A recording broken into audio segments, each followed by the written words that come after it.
Bonjour et merci de recevoir le pain de Jésus.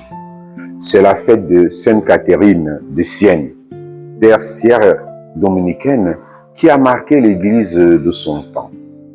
Elle disait que Dieu a en horreur l'orgueil et il aime l'humilité.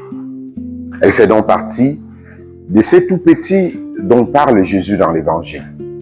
Jésus proclame la louange à son Père qui a révélé aux humbles les mystères de son amour qu'il a cachés aux sages et aux savants de ce monde.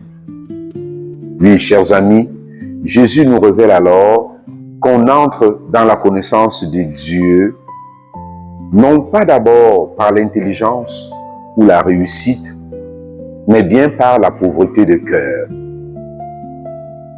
Père, je proclame ta louange, dit Jésus.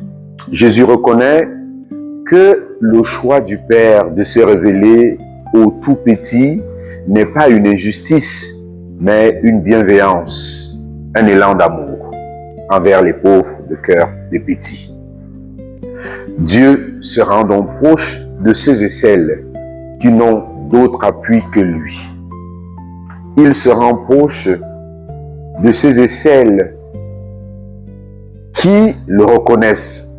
Ce sont aussi ceux-là et celles-là qui se rendent plus proches de Dieu.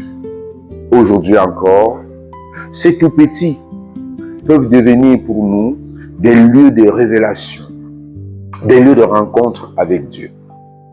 En décidant donc de suivre Jésus de plus près, nous apprenons que tout commence dans la prière et l'action de grâce et que Dieu se révèle dans l'humilité et parle à travers les plus pauvres qui nous conduisent à l'essentiel. Le pauvre, c'est le Christ dans lui-même. C'est lui le pauvre. Les pauvres ne sont pas seulement ceux et celles que nous aidons. Ils sont aussi ceux et celles par qui Dieu nous parle et nous appelle à la conversion. Voilà pourquoi aujourd'hui, Jésus invite aussi tous ceux et celles qui peinent sous le poids de la vie à venir à lui. Ce sont des pauvres.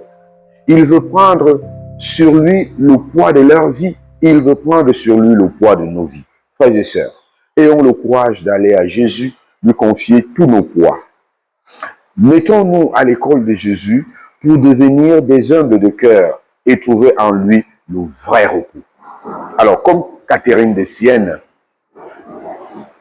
donne-nous, Seigneur, de savoir nous reposer en toi, de savoir retrouver le repos en toi.